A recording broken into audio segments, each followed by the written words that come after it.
'Twas the night before Christmas, when all through the house not a creature was stirring, not even a mouse.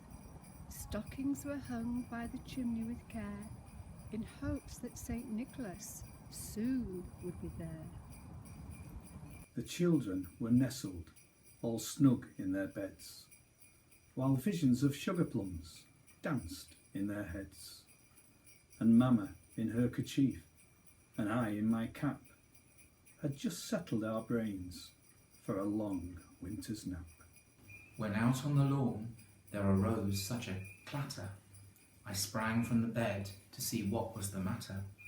Away to the window I flew like a flash, tore open the shutters and threw up the sash. The moon on the breast of the new fallen snow gave the lustre of midday to objects below, when what to my wondering eyes should appear but a miniature sleigh and 8 tiny reindeer. With a little old driver so lively and quick, I knew in a moment it must be St. Nick.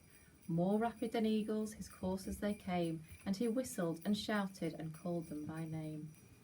Now Dasher, now Dancer, now Prancer and Vixen, on Comet, on Cupid, on Donner and Blitzen, to the top of the porch, to the top of the wall. Now dash away, dash away, dash away all. As dry leaves that before the wild hurricane fly, when they meet with an obstacle, mount to the sky. So up to the housetop the coursers they flew, with a sleigh full of toys, and St. Nicholas too. And then in a twinkling I heard on the roof the prancing and pouring of each little leaf, as I drew in my head and was turning around. Down the chimney St. Nicholas came with a bound. He was dressed all in fur from his head to his foot, and his clothes were all tarnished with ashes and soot. A bundle of toys he had flung on his back, and he looked like a peddler just opening his pack. His eyes, how they twinkled, his dimples, how merry, his cheeks were like roses, his nose like a cherry, his droll little mouth was drawn up like a bow, and the beard of his chin was as white as the snow. The stump of a pipe he held in his teeth, and the smoke it encircled his head like a wreath. He had a broad face and a little round belly that shook when he laughed like a bowl full of jelly. He was chubby and plump, a right jolly old elf, and I laughed when I saw him, in spite of myself.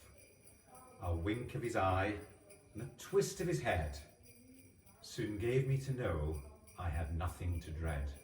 He spoke not a word, but went straight to his work, and filled all the stockings, then turned with a jerk, and laying his finger aside of his nose, and giving a nod, up the chimney he rose.